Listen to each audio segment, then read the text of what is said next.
Hello everyone, once again very warm welcome to our channel. This is Barkha ma'am, your AppTech Guru.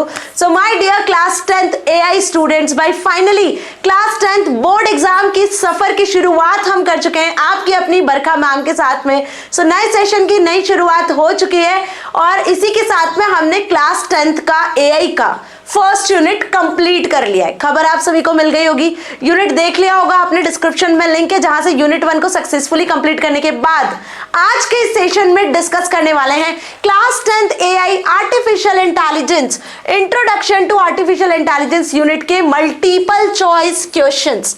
Yes dear students, आज हम पढ़ने वाले हैं multiple choice questions के बारे में. राइट, अब एमसीक्यूज अपने आप में आपके एग्जाम में इंपॉर्टेंट रोल प्ले करते हैं. सही एमसीक्यू टिक किया, सीधा सीधा 1 नंबर आपके हाथ में. अब क्लास 10th AI का जो पेपर है वो 50 नंबर का थ्योरी होता है और 50 नंबर का ही प्रैक्टिकल भी होता है. और इस 50 नंबर का जो थ्योरी पेपर है इसमें बेटा 24 मार्क्स के तो एमसीक्यू आ जाते हैं और बच्चे 26 मार्क्स तो इसके आते हैं आपके क्वेश्चन एंड आंसर्स. तो मेरी बात आपको क्लियर हो रही है कि भाई ये 24 नंबर जो है, 24 जो मार्क्स है एमसीक्यू के, वो आप बहुत आसानी से लेकर आ सकते हो, जिसके लिए मैं आपके साथ बनी हुई हूँ स्टार्ट से लेकर एंड तक. और यूनिट 1 का आज का जो ये सेशन है एमसीक्यू वाला, वो अपने आप में बहुत जानदार शानदार होने वाला है, क्योंकि आज हम वो ऐसे क्वेश्चंस डिस्कस करेंगे जो आपकी एग्जाम में, बोर्ड एग्जाम में एज इट इज एमसीक्यू के फॉर्मेट में पूछे जा सकते हैं. ठीक है जी, तो करते हैं धमाकेदार शुरुआत आज के सेशन की, जिसमें पहला क्वेश्चन आ चुका है आपकी स्क्रीन पर. What is primary purpose of AI model evaluation in AI project cycle? Answer आप सभी को मेरे साथ में कमेंट सेक्शन में बताते चलना है, क्योंकि यूनिट 1 हमने बहुत बेहतरीन तरीके से पढ़ी थी, जिसमें AI project cycle, introduction of AI पर पूरा फोकस किया था और बहुत अच्छे से कंप्लीट किया था. तो पहले क्वेश्चन का आंसर क्या होने वाला है, जल्दी से कमेंट सेक्शन में मुझे बता दो कि क्या प्राइमरी पर्पस होता है किसी भी एआई मॉडल को इवैल्यूएट करने का. मतलब एआई प्रोजेक्ट साइकिल जिसके अपने आप में 6 से 7 फेजेस होते हैं, आपको बहुत अच्छे से पता है. फर्स्ट प्रॉब्लम को स्कोप किया जाता है. आफ्टर स्कोपिंग द प्रॉब्लम हम क्या करते हैं, हम मॉडलिंग स्टार्ट करते हैं, डेटा को कलेक्ट करते हैं. पहले डेटा एक्विजिशन होता है, डेटा एक्सप्लोरेशन होता है, देन एआई मॉडलिंग होती है. उसके बाद में जब मॉडल डिजाइन हो जाता है तो मैम इवैल्यूएशन फेज में जाते हैं एंड देन डिप्लॉयमेंट. तो ऐसे कुछ स्टेप्स, ऐसे कुछ फेजेस होते हैं एआई प्रोजेक्ट साइकिल के. तो इसका प्राइमरी पर्पस क्या है? Selecting the best modeling method, assessing model performance, reducing model complexity या preparing data for training. So hopefully answer आपको पता चल गया होगा. तो here's the correct answer is assessing model performance. Obvious, आप कोई भी AI मॉडल बना रहे हो तो भाई उसकी परफॉर्मेंस बेस्ट होनी चाहिए, वो बेस्ट परफॉर्मेंस के साथ काम करना चाहिए. जिस रिक्वायरमेंट के लिए आपने AI मॉडल बनाया है वो रिक्वायरमेंट फुलफिल होनी चाहिए. सपोज आप ऑब्स्टेकल अवॉइडिंग कार बनाते हो, वो भी AI बेस्ड मॉडल ही है ना. अब यदि कोई ऑब्स्टेकल सामने आता है तो वो कार टर्न हो जाए या वो कार स्टॉप हो जाए, जैसा टेस्ला कार का काम है ना जी. आपने सुना होगा नाम सेल्फ ड्राइविंग कार का. तो यदि ये ऑब्जेक्टिव, ये परफॉर्मेंस ही फुलफिल नहीं होगी तो वो एआई मॉडल आपका किसी काम का नहीं होगा. सो हमारा एआई मॉडल डिजाइन करने का सिर्फ एक ही गोल होता है कि वो एआई मॉडल की जो परफॉर्मेंस है वो आप एक्सेस कर पाओ. ठीक है जी. Now which of the following is not a stage in AI project life cycle? AI project life cycle में कौन सा ऑप्शन है जो कि बेसिकली कोई स्टेज नहीं है, कोई स्टेप नहीं है? टोटल 6 7 स्टेप्स हमने पढ़ी है, उनमें इनमें से बताना है कौन से स्टेप नहीं है. तो यदि आपको पूरी एआई प्रोजेक्ट साइकिल के स्टेप्स क्लियर हैं तो ये मान के चलो कि जो नहीं है तो वो आसानी से पहचान जाओगे. पहला स्टेप होता है प्रॉब्लम स्कोपिंग, दूसरी स्टेप होती है डेटा एक्विजिशन, तीसरी स्टेप होती है डेटा एक्सप्लोरेशन, फोर्थ स्टेप होती है एआई मॉडलिंग जिसमें आप मॉडल डिजाइन करते हैं, जिसमें आप लर्निंग अप्रोचेस का यूज करते हो. फिफ्थ स्टेप होती है मॉडलिंग के बाद में आपकी evaluation and sixth step is deployment. ठीक है, तो अब इनमें कौन सा नहीं है? Data exploration, problem scoping, problem avoidance और मॉडलिंग. तो अभी मैंने आपको 6 स्टेप्स बता दी. What is not, that is problem avoidance, है ना जी. पहचान गए थे ना. So what is the correct answer? C. That is problem avoidance is not the stage of AI project cycle. Now come to the next question. अगला question screen पर आ चुका है. Which stage of AI project life cycle involves understanding the problem, defining the scope and setting the objective of the project? इनमें से बताना है कौन सी स्टेज है AI project life cycle की, जिसमें आप प्रॉब्लम को समझते हो और उस प्रॉब्लम को डिफाइन करते हो, उसका स्कोप डिफाइन करते हो और उस पर्टिकुलर प्रोजेक्ट का ऑब्जेक्टिव बताते हो प्रॉब्लम के बेसिस पर कि ये प्रॉब्लम है, इस बेसिस पर इस प्रोजेक्ट का ये ऑब्जेक्टिव होना चाहिए, इस प्रॉब्लम को हम ऐसे सॉल्व करने वाले हैं। इस स्टेज को क्या कहते हैं? डेटा एक्विजिशन कहते हैं, प्रॉब्लम स्कोपिंग कहते हैं, मॉडल डेवलपमेंट कहते हैं या मॉडल डिप्लॉयमेंट कहते हैं। So here's the correct answer is problem के बारे में बात हो रही है, प्रॉब्लम को स्कोप करने की बात हो रही है। So the correct answer is B, that is problem scoping. पहचान रहे हो आंसर? आंसर कैसे आइडेंटिफाई करना है, टेक्निक समझ में आ रही है? अभी ये बता दो जल्दी से जरा, एआई प्रोजेक्ट साइकिल वाला पूरा पार्ट बी देखा या नहीं देखा? मैंने इस चैप्टर को, इस यूनिट को, पूरी होल यूनिट को 2 पार्ट में कंप्लीट किया है। पार्ट ए में इंट्रोडक्शन पढ़ा था, पार्ट बी में एआई प्रोजेक्ट साइकिल, एथिक्स वगैरह सब कंप्लीट किया था। वीडियो देख लिया ना? यदि देख लिया, एआई प्रोजेक्ट साइकिल को अच्छे से समझ गए हो तो बिलीव मी इन क्वेश्चंस के आंसर चुटकियों में बन रहे होंगे और ऐसे ही क्वेश्चन एग्जाम में आते हैं बेटा जी। ठीक है जी, चलो नहीं देखे वीडियोस तो लिंक डिस्क्रिप्शन में, पूरी प्लेलिस्ट का लिंक डिस्क्रिप्शन में। पहली बार आज के इस सेशन में आए हो तो चैनल को सब्सक्राइब किए बिना मत जाना, क्योंकि आगे बहुत सारी यूनिट्स हैं जो आपको बोर्ड एग्जाम में फुल मार्क्स दिला सकती हैं और वो आपका वेट कर रही हैं। ठीक है जी, तो नोटिफिकेशंस ऑन कर लो, इसके लिए चैनल को सब्सक्राइब कर लेना। चलिए, 4W's problem canvas is a part of, again it is, अभी आंसर बताने ही वाली थी मैं, जरा ध्यान से देखो। 4W's प्रॉब्लम कैनवास किसका पार्ट है? 4W प्रॉब्लम कैनवास हमने किस में पढ़ा था? कौन सी एआई प्रोजेक्ट साइकिल की स्टेज में पढ़ा था? मॉडलिंग में पढ़ा था, डेटा एक्विजिशन में, प्रॉब्लम स्कोपिंग में या डेटा एक्सप्लोरेशन में? फटाफट से आंसर बताओ। देखो कमेंट सेक्शन में आंसर लिखोगे तो ये मुझे समझ में आएगा, क्योंकि हम कैसे कम्युनिकेट कर सकते हैं। पहला पॉइंट तो ये, जब आप कमेंट में आंसर लिखते हो तो मुझे खुशी होती है कि yes that students are really आप जो है अपनी पढ़ाई को लेकर सीरियस हो और कहीं ना कहीं आप चीज़ों को समझ पा रहे हो, क्योंकि मुझे जो फीडबैक मिलेगा आपके कमेंट सेक्शन से ही मिलेगा। आप जो आंसर लिखोगे तो मुझे पता चलेगा भाई कितने नंबर ऑफ स्टूडेंट्स हैं जो इन क्वेश्चंस के आंसर्स को कर पा रहे हैं। अंडरस्टैंड? तो what is the answer of this कि 4W प्रॉब्लम कैनवास किससे रिलेटेड है? मैम ये रिलेटेड है प्रॉब्लम स्कोपिंग से, क्योंकि इसी स्टेप में हम 4W प्रॉब्लम कैनवास स्टेटमेंट बनाते हैं। व्हेन नहीं होता है व्हाई, वेयर, व्हाट, और ये कुछ 4 प्रॉब्लम्स होती है 4W's की जो हम स्पेसिफाई करते हैं और फिर इसका प्रॉब्लम स्टेटमेंट टेम्पलेट बनाते हैं। इन शॉर्ट, है ना, कौन स्टेक होल्डर्स है, उन्हें क्या प्रॉब्लम है, कब सॉल्व करोगे, कैसे सॉल्व करने वाले हो, सारी चीजें यहाँ लिखते हो आप। तो this is again very important, इसके बिना पेपर नहीं बनता। ये क्वेश्चन हर साल पेपर में आता है, noted down. Now what is the process of acquiring data for an AI project called? अब आपको यहाँ बताना है जिस प्रोसेस में डेटा को एक्वायर किया जाता है। अब एक बार प्रॉब्लम बता दिया कि भाई ये प्रॉब्लम है, इस वजह से हम हमारा सॉफ्टवेयर डिजाइन कर रहे हैं। सो अब इसके लिए आपको सेकंड स्टेप में डेटा कलेक्ट करना होता है। तो उस स्टेप को क्या कहते हैं? Data exploration, model deployment, problem scoping या डेटा एक्विजिशन। तो data acquisition is the correct answer, right? Am I right और रॉन्ग? राइट ना? डेटा एक्विजिशन का मतलब ये होता है कि आप डेटा को कलेक्ट करोगे। अब फॉर एग्जाम्पल मैंने कहा कि आपको कोई ऐसा प्रोजेक्ट बनाना है, एआई मॉडल, जो बेसिकली रियल लाइफ जो आसपास अपने प्रॉब्लम्स देख रहे हैं उसको उसके लिए, सपोज आपको कोई फायर अलार्म सिस्टम बनाना है, तो आपके स्कूल में कोई फायर अलार्म सिस्टम नहीं बना हुआ है, तो आप अपने स्कूल के लिए वो सिस्टम डेवलप करना चाहते हो। तो what's the problem you are facing? ठीक है, अब वो प्रॉब्लम फेस करने के बाद में आप 4W प्रॉब्लम कैनवास बनाओगे एंड आफ्टर दैट अब आप डेटा कलेक्ट करना शुरू करोगे। डेटा क्या कलेक्ट करोगे कि भाई किस लोकेशन पे आपको ये फायर अलार्म प्लेस करनी चाहिए, इसके लिए क्या क्या चीजें आपको चाहिए, क्या क्या बेसिकली मटेरियल्स की आपको रिक्वायरमेंट होगी, सारी चीजें आप कलेक्ट करते हो। स्कूल के रिक्वायरमेंट, ह्यूमिडिटी, नेचर, टेम्परेचर, सारी चीजों को आप चेक करोगे एक बार। किस प्लेस पे लगाएंगे जहां से अलार्म सही तरीके से बजेगा, जहां से सारे लोगों को अलर्ट मिल सकता है। तो ऐसा कुछ डेटा है जो आप कलेक्ट करना शुरू करोगे। सो this is the second phase, that is data acquisition. Now which element of the 4W problem canvas helps in understanding the underlying causes और रीजंस फॉर द प्रॉब्लम? कौन सा एलिमेंट है 4W प्रॉब्लम कैनवास का जो कि आपको help करता है ये समझने में कि जो प्रॉब्लम आपने आइडेंटिफाई की है उसको कैसे सॉल्व किया जा सकता है, क्या इसके रीजंस थे, अब इसको कैसे आप सॉल्व करने वाले हो। तो इसके लिए what, when, why, when and where 4 options दिए हुए हैं। जल्दी बताओ किस पर्टिकुलर W में आप इसको स्पेसिफाई करोगे। रीजन किस में स्पेसिफाई किया जाता है, कैसे सॉल्व करना है वो किस में बताया जाता है, व्हाट में, वाई में, व्हेन में या वेयर में। देखो व्हेन तो होता नहीं है, पहली बात तो मैं ये बता दूं, है ना। क्या होता है? व्हाट, वाई, वेयर एंड एक और होता है हु।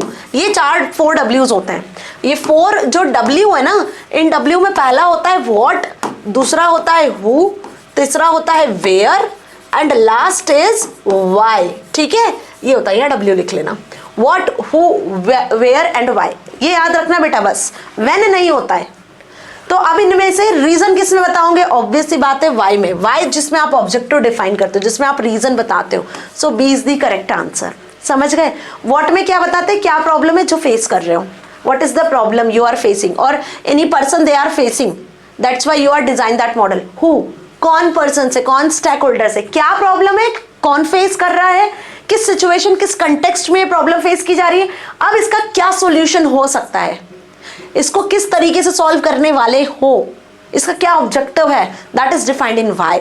ओके, चलो, in 4Ws problem canvas the who element represent in, who किस में हेल्प कर रहा है, identifying the stakeholders involve, defining the objectives and desired outcomes, analysing the root cause of the problem and determining the timeline and milestones.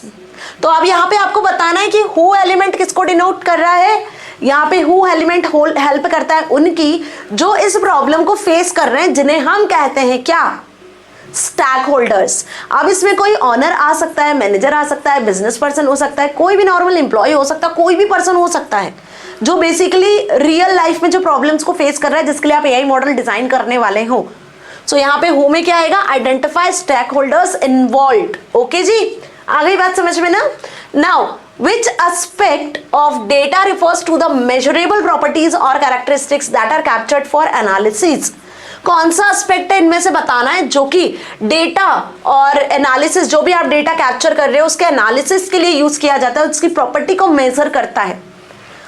Data exploration, data acquisition, data feature या data visualisation. अभी सब एक जैसे लग रहे हैं ma'am, data feature भी लग रहा है कि सही हो सकता है, डेटा एक्सप्लोरेशन भी लग रहा है कि सही हो सकता है। इस क्वेश्चन में बच्चे आकर कंफ्यूज होंगे, इसके पहले तक के तो सब इजी क्वेश्चंस थे, है ना। एक वो W हु वाले क्वेश्चन में आप कंफ्यूज हो सकते थे, इसमें आप कंफ्यूज हो सकते हो, बट यदि थोड़ा सा क्वेश्चन को अच्छे से पढ़ोगे ना बेटा, इस क्वेश्चन को थोड़ा ध्यान से पढ़ोगे और मेरी बातों को रिकॉल करोगे कि मैंने डेटा एक्सप्लोरेशन में क्या समझाया था, डेटा विजुअलाइजेशन में क्या बताया था, डेटा फीचर्स में क्या बताया था, तो रिलेट कर पाओगे और सही आंसर तक पहुंच पाओगे। अब यदि ये पता करना है कि मैंने क्या समझाया था तो वीडियो जाके देख लेना, वीडियो का लिंक डिस्क्रिप्शन में। बार बार इसलिए बोल रही हूँ क्योंकि बिना वीडियो देखे सॉल्व करोगे तो कहीं ना कहीं गलत आंसर पे टिक करके आ जाओगे। एक बार यूनिट देख लोगे, एक बार क्रिस्टल क्लियर हो गई सारी चीजें। अब एआई प्रोजेक्ट साइकिल 9th में भी पढ़ी थी, 10th में भी पढ़ी है, 10th में थोड़ा एडवांस पढ़ा है ना जी, तो आपको क्लियर होना चाहिए। So what is the correct answer, here's the data features is the correct answer, जिसमें हम डेटा जो आपने कलेक्ट किया उसके फीचर्स को एक्सप्लेन करते हैं, उसके फीचर्स के बारे में बताते हैं। ठीक है जी, बात समझ में आ गई? चलिए आगे बढ़ते हैं। Which technique allows for the examination of data distribution patterns and relationship?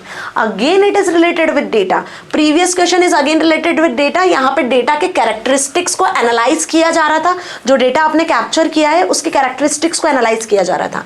यहाँ पे जो डेटा मशीन को मिलता है, मशीन उसमें पैटर्न्स को फाइंड आउट करता है, रिलेशनशिप एग्जिस्ट करता है और एक नया आउटपुट जनरेट करता है। तो इसे क्या कहोगे आप, data exploration, data acquisition, data features या डेटा विजुअलाइजेशन? सो इसे कहेंगे हम डेटा एक्सप्लोरेशन, जो अपने आप में एक स्टेज है, एआई स्टेज है एआई प्रोजेक्ट साइकिल की, जहां पे मशीन को डेटा दिया जाता है, मशीन का प्रीवियस जो डेटा है उस डेटा के साथ में मैच करके एक पैटर्न और एक ट्रेंड के फॉर्मेट में रिलेशनशिप एग्जिस्ट करके मशीन ये पता लगाती है कि जो भी आपने डेटा दिया हुआ है वो क्या है। फॉर एग्जाम्पल कि आपने कोई कैट की इमेज मशीन को दे दिया, अब मशीन को ये आइडेंटिफाई करना है कि कैट है कि डॉग है, इसके लिए वो प्रीवियस जो डेटा है उसके पैटर्न को मैच करेगा। कैट के डेटा के पैटर्न्स अलग होंगे, डॉग के इमेजेस के अलग होंगे, तो उन पैटर्न को मैच करके मशीन तुरंत आइडेंटिफाई करेगी भाई कि जो डेटा प्रीवियसली आया हुआ है उसके बेसिस पे this is the image of cat. Understand, ये मैंने आपको पहले भी समझाया हुआ है। रूल बेस्ड लर्निंग, और हमने यहाँ पर पढ़ा था learning based approach, rule based approach पढ़ी थी कि नहीं पढ़ी थी, supervise learning, unsupervise learning.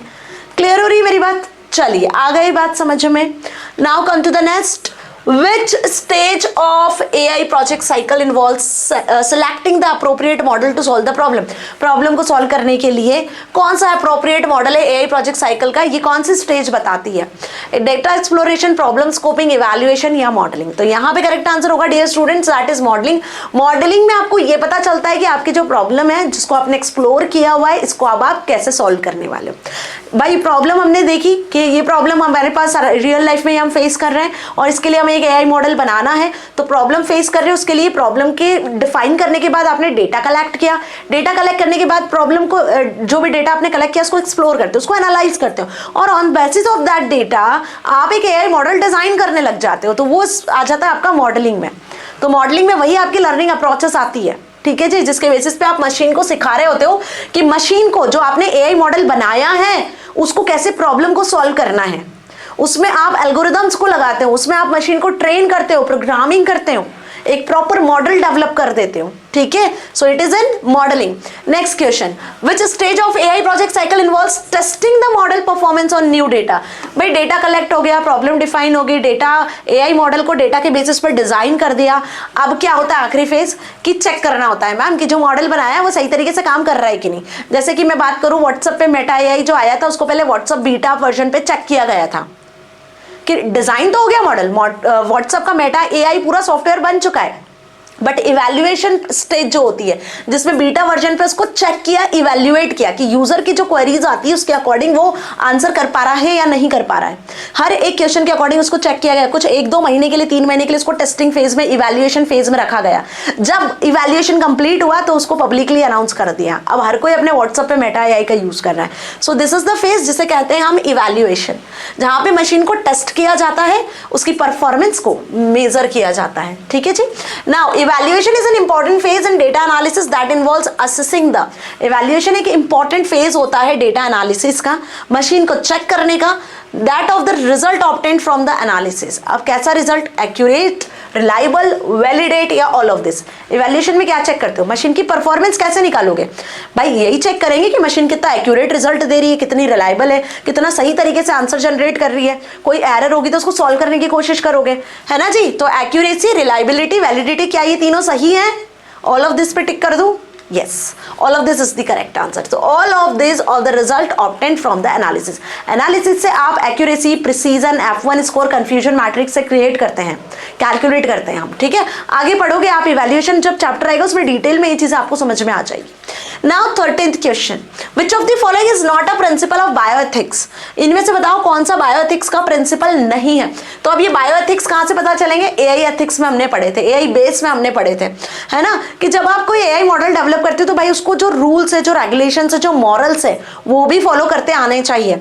Suppose आपने कोई छोटा सा रोबोट बना दिया तो उसको एआई एथिक्स नहीं बताओगे तो वो मॉडल वैल्यूएबल नहीं रहेगा, है ना। तो हमें एआई एथिक्स को भी क्या करना होता है उस मॉडल में, जो है प्रोग्रामिंग के पार्ट में डालना होता है कि कोई यूजर कोई गलत क्वेश्चन करेगा तो उस मॉडल को क्या आंसर करना है। जैसे सोफिया ने रिसेंटली कुछ सालों पहले ये कह दिया था कि मैं इस दुनिया को डिस्ट्रॉय कर दूंगी, ओके कर दूंगा, व्हाटएवर। तो अब यहाँ पर क्या चीजें समझ में आ रही कि उसने जो एआई एथिक्स उसको कहीं ना कहीं फॉलो नहीं किया। उसमें ऐसे इनपुट्स दिए होंगे जिसके बेसिस में उसने मर्ज करके इन सारे इनपुट्स को पहले जो आए होंगे ये आउटपुट जनरेट कर दिया। तो यहाँ पे हमें एक ऐसा एआई मॉडल बनाना होता है जो कि एथिकली भी स्ट्रांग हो। Understand this thing. तो कौन सा प्रिंसिपल है जो कि बायो एथिक्स को फॉलो नहीं कर रहा है, या ऑटोनॉमी, जस्टिस, अकाउंटेबिलिटी या बेनिफिशियंस, ठीक है, मतलब बेनिफिट से related beneficence. Okay, so correct answer here is accountability. Autonomy होनी चाहिए कोई भी एआई मॉडल में, जस्टिस करने की फैसिलिटी, मतलब जस्टिस करने का परफॉर्मेंस के थ्रू भी आप उसको जस्टिस भी कर सकते हो कि वो चीज़ों को कैसे एनालाइज कर रहा है, डिसीजन कैसे ले पा रहा है, एंड बेनिफिशियरी है या नहीं है, आपके लिए बेनिफिशियरी है या नहीं, आपके लिए एडवांटेजेस है या नहीं है। तो ये तो बायोएथिक्स के अंदर आते हैं, but accountability is not. Accountable तो ह्यूमन होता है मैम, है ना जी। Now what is the primary focus of principle of beneficence. Beneficence जो वर्ड भी मैंने बताया उसका बेसिकली इस प्रिंसिपल का प्राइमरी फोकस क्या होता है। First, avoiding harm to patients. Second, acting in the best interest of others. Third, ensuring fairness in the treatment or respecting patients' autonomy. तो here's the correct answer is that is acting in the best interest of others. ठीक है, बात समझ में आ रही है, इसके answer समझ में आ रहा है ना clearly. Now come to the next, that is last. What ethical concern arises when AI system make independent decision in healthcare? यदि आपने कोई AI सिस्टम बनाया है जो कि हेल्थ केयर में इंडिपेंडेंट डिसीजन लेता है, तो इसका एथिकल कंसर्न क्या होना चाहिए? डेटा ट्रांसपेरेंसी, पेशेंट ऑटोनॉमी, और यहाँ पे आप इसको बोलोगे इक्विटेबल रिसोर्स एलोकेशन, या all of this? So here's the correct answer is all of this. मतलब एक जो एथिकल कंसर्न अराइज होना चाहिए कोई भी एक health care decision, independent decision system से, वो डेटा ट्रांसपेरेंसी उसमें होनी चाहिए, ऑटोनॉमी वाला कॉन्सेप्ट भी होना चाहिए, और जो रिसोर्स एलोकेशन है वो सभी को इक्विटेबल अलॉट किए जाए। So all of this is the correct answer. ठीक है जी, चलो अच्छा एक और क्वेश्चन है, which of the following is primary reason for needing ethical framework in AI? Ethical framework जो है बेसिकली इनमें से ऑप्शंस आपको बताना है कि जो प्राइमरी रीजन हो सकता है किसी भी एथिकल फ्रेमवर्क का एआई में जो जरूरी होता है वो क्या है?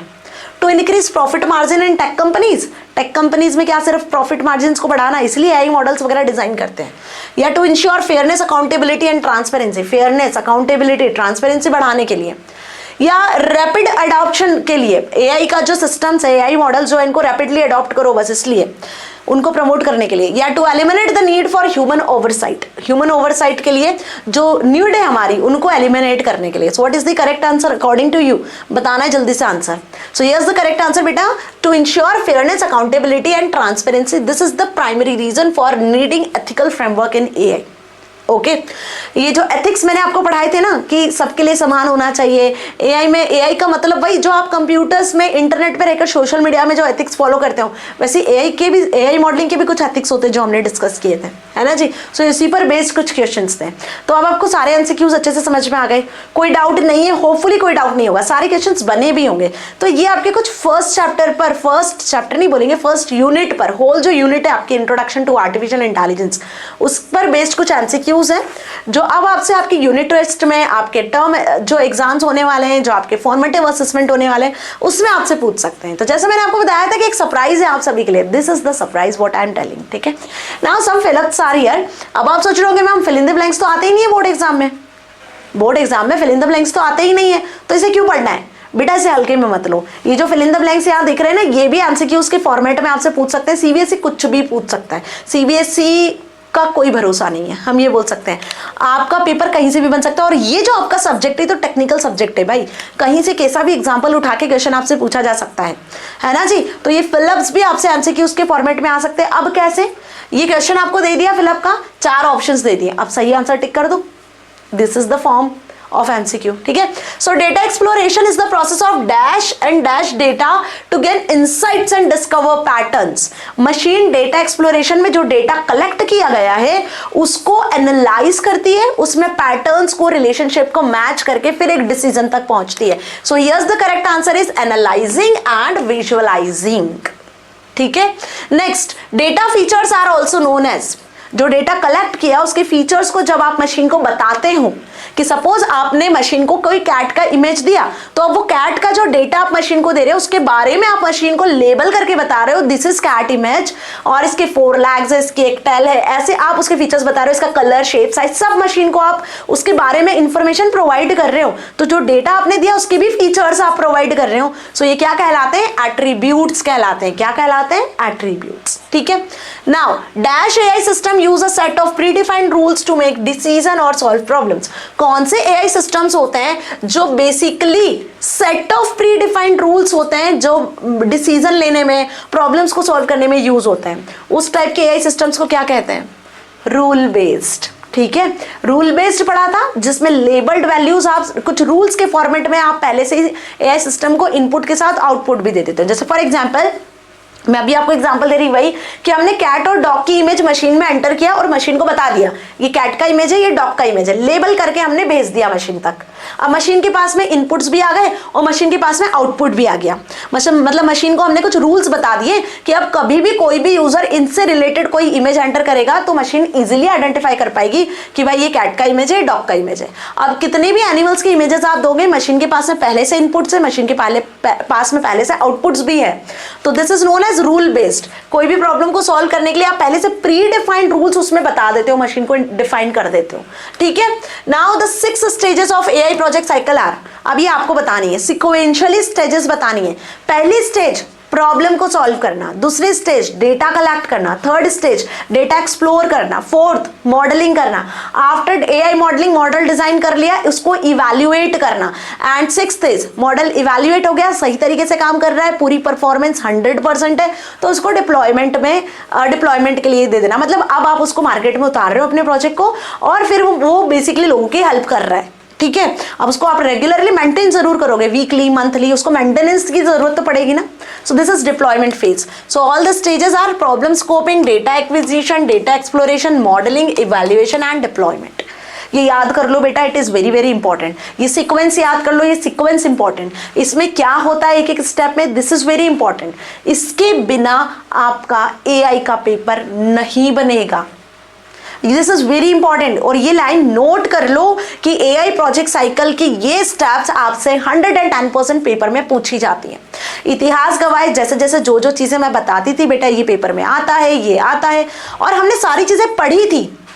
तो इस लेवल की प्रिपरेशन मैंने लास्ट ईयर क्लास 10th में करवाई थी, या लास्ट ईयर से जितने स्टूडेंट्स उनको करवाती आ रही हूँ, so that they can achieve highest marks ना। तो वो अच्छे मार्क्स को अचीव भी किया है उन्होंने, है ना। आपने देखा होगा चैनल पे, बच्चों के फीडबैक देखे होंगे आपने, है ना जी। अपने सीनियर से जाके पूछना, ठीक है। चलिए fifth, the principle of dash ensures that health care resources and distributed fairly and without based on social और economic status. So yes, the correct answer is justice. Obvious, the principle of justice, यही जो हमने AI ethics में AI basis में पढ़ा था वही है ना। प्रिंसिपल ऑफ जस्टिस ये इंश्योर करता है कि हेल्थ केयर रिसोर्सेज की बात कर लो यदि हम, तो these are distributed fairly and without based on social और इकोनॉमिक स्टेटस। मतलब भाई एआई मॉडल सबके लिए अवेलेबल है। कोई भी एआई टूल इंटरनेट पे अवेलेबल है, तो ऐसा तो है नहीं कि वो किसी का इकोनॉमिक स्टेटस, भाई ये बहुत ज्यादा रीच चाहिए, ये बहुत ज्यादा पुअर है तो इसको नहीं प्रोवाइड किया जाए, इसको प्रोवाइड किया जाए, ऐसा कोई डिस्क्रिमिनेशन नहीं होता है। एआई टूल जस्टिस के साथ में, ट्रांसपेरेंट वे में सबके साथ में एग्जिस्ट से होते हैं, सभी इसका यूज कर सकते हैं, फेयरली डिस्ट्रीब्यूटेड होते हैं, ठीक है। Dash is the bioethical principle that requires actively avoiding harm in medical practice. Medical practice में किसी भी हार्म से बचाने के लिए, उसको अवॉइड करने के लिए कौन से बायोएथिकल प्रिंसिपल है जिसका हम यूज करते हैं? नॉन मैलेफिशियंस, याद रख लेना ये नाम, है ना, नॉन मैलेफिशियंस, ठीक है। Now ethical framework in AI are essential to, ethical framework AI में जरूरी होता है टू प्रिवेंट, किसको प्रिवेंट करने के लिए? And discrimination in decision making system. Again the ethics question is there कि डिसीजन मेकिंग सिस्टम में और डिस्क्रिमिनेशन से बचाने के लिए यहां पर एथिकल एआई फ्रेमवर्क का हम यूज करते हैं, जो जरूरी होता है टू प्रिवेंट बेस, ठीक है। आगे बात समझ में ना, इजी क्वेश्चंस आर देयर, बस आपको कॉन्सेप्ट क्लियर हो गए तो आंसर आराम से करोगे। 4 ऑप्शंस दे देंगे यहाँ पर, बेस को टिक करके आना, ओके। नाउ अब कुछ ट्रू और फॉल्स। फिलअप्स क्लियर मैम, इन फिलअप्स को एमसीक्यूज में दे देंगे तो हम 100% करके आएंगे, ठीक है। कमेंट सेक्शन में बताओ मुझे करके आओगे या नहीं आओगे, एग्जाम में आए तो करके आओगे ना, ठीक है। अब ट्रू फॉल्स, अब इसको भी हल्के में मत लेना, ये भी आते हैं एमसीक्यूज में, ट्रू फॉल्स नन ऐसे करके 4 ऑप्शन दे देते हैं। मैंने क्या कहा, सीबीएसई कुछ भी दे सकता है। सो आपको हर तरीके से प्रिपेयर होना है, और हर तरीके से प्रिपेयर करने के लिए बरखा मैम आपके साथ है, ठीक है। हर उस तरीके के क्वेश्चन यहाँ पर लेकर आऊंगी मैं। पूरा साल अभी तो बाकी है, पूरी पिक्चर बाकी है, तो मिलकर पढ़ाई करेंगे, एग्जाम को फोड़ कर आएंगे। And you know this thing कि जो एआई का एग्जाम है आपका, जो एआई का पेपर है, वो कहीं ना कहीं स्कोरिंग स्कोपिंग है, जो आपके बाकी सब्जेक्ट में इन केस यदि कम मार्क्स आते हैं तो ये आपके परसेंटेज को स्कोर कर सकता है ना, आपको फेल होने से बचा सकता है ये सब्जेक्ट। तो अपने आप में इसकी पावर समझो, है ना जी, हल्के में मत लेना। Now the principle of autonomy emphasizes that decision should always be made by doctors without patient input. Is it true or false? Write in comment section. So dear students, it is false. The principle of autonomy emphasizes that decision should always be made by doctors. Patients के through decisions नहीं लिए जा सकते, तो it is false ना, लिए जा सकते हैं। Now one of the key concern of AI ethic in health care is the issue of data privacy. क्या सिर्फ यही एक इशू है? सो इसका आंसर होगा ट्रू, यस। एक मेजर कंसर्न हम ये बोल सकते हैं कि एआई मॉडल को यूज नहीं करने का, कि लोग ये सोचते हैं कि भाई हमारा डेटा वहां पे सिक्योर है या नहीं है, क्योंकि आजकल हैकिंग जैसे केसेस आपको देखने को मिलते हैं।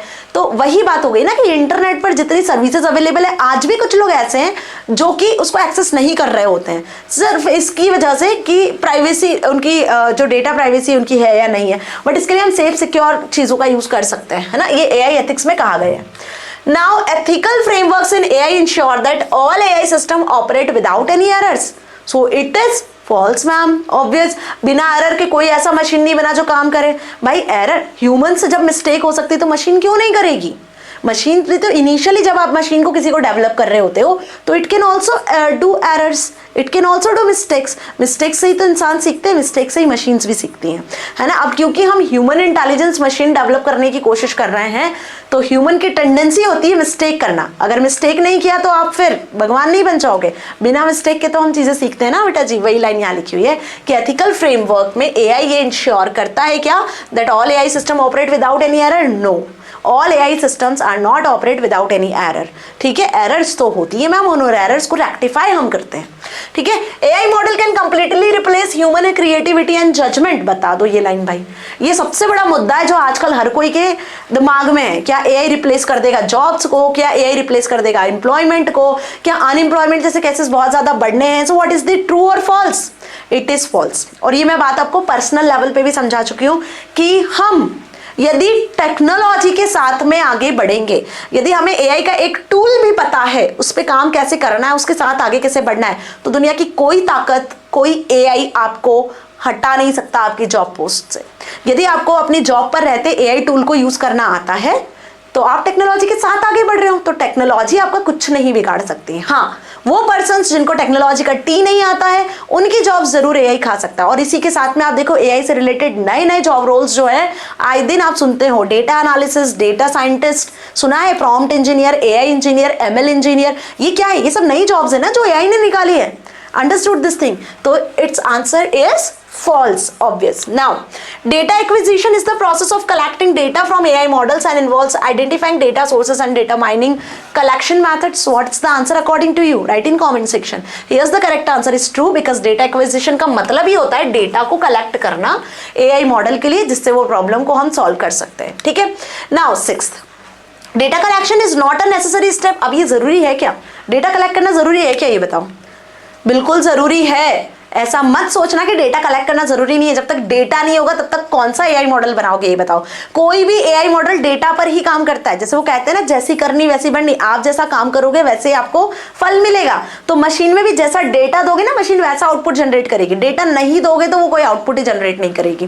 बात समझ में आई? तो data is very compulsory and very essential and basic part for AI model, any AI model. तो data collection is not necessary step in AI project. To existing data can be used for training the models. So it is false. Understood?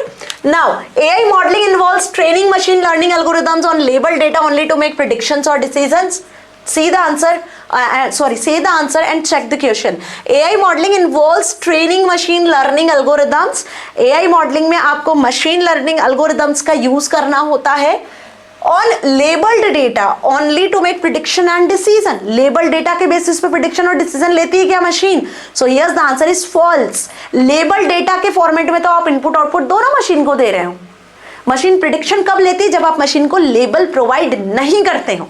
जैसे मैंने कहा कि मैंने machine को cat और dog का image दिया और लेबल लगा के दे दिया, तो मशीन को मैंने इनपुट आउटपुट दोनों दे दिया कि this is cat image, this is dog image. अब मशीन को तो कुछ काम ही नहीं करना है, बस जब कोई इनपुट्स आएंगे, जब कोई नया डेटा आएगा, उसमें से मशीन मैच करेगी डेटा को जो आपने लेबल दिया हुआ है और उसके हिसाब से आंसर जनरेट कर देगी। यहाँ मशीन को कोई प्रिडिक्शन की जरूरत नहीं पड़ रही है, कोई थिंकिंग की जरूरत नहीं पड़ रही है, कोई लॉजिक अप्लाई करने की जरूरत नहीं पड़ रही है ज्यादा। लेकिन वही जब आप लर्निंग बेस्ड अप्रोच पे आते हो तो वहां मशीन को आप अनलेबल्ड डेटा देते हो, तो मशीन जो डेटा पहले से आया हुआ होता है, अभी मैंने कोई कैट और डॉग की इमेज मशीन को दिया और नहीं बताया, लेबल नहीं किया है, तो मशीन उनके फीचर्स को एक्सट्रैक्ट करेगा और जब फिर कोई इमेजेस आएगी तो उनमें पैटर्न्स को फॉर्म करेगा। पहले मशीन प्रिडिक्ट करने की कोशिश करेगी और फिर आंसर जनरेट करेगी। Okay, so this is false. Understand? So, supervised learning is a type of learning based AI algorithm where the model is trained using labeled examples. So यहाँ पे आंसर आएगा yes, true, क्योंकि supervised learning में ही rule based learning आती है. ठीक है ना? Now rule based AI system make decision based on predefined logic rules and conditions. So it is true again. आ गई है ना बात समझ में? फास्ट तो नहीं हो रहा है, क्लियर हो रहे हैं सारे true false. Rule based system make decision based on predefined logic rules. Yes, पहले से defined जो आपने डेटा दिया है उसी के बेसिस पे आंसर जनरेट होता है. 10th, evaluation is an important step in AI development that helps measure performance, identifying areas for improvement, validate assumptions and ensure ethical use. बहुत ध्यान से समझ लो, बहुत अच्छा क्वेश्चन दिया हुआ है। सो इसका आंसर होगा यस ट्रू, क्योंकि इवैल्यूएशन में यही सारी चीजें तो की जाती है। मशीन का परफॉर्मेंस मेजर किया जाता है, मशीन कितना सही आंसर जनरेट कर रहा है नहीं कर रहा है, मशीन के assumptions कैसे, मशीन कैसे पैटर्न को मैच कर रहा है, यही सारी चीजें तो चेक की जाती है और यही एथिकल यूज के लिए होती है। ओके जी।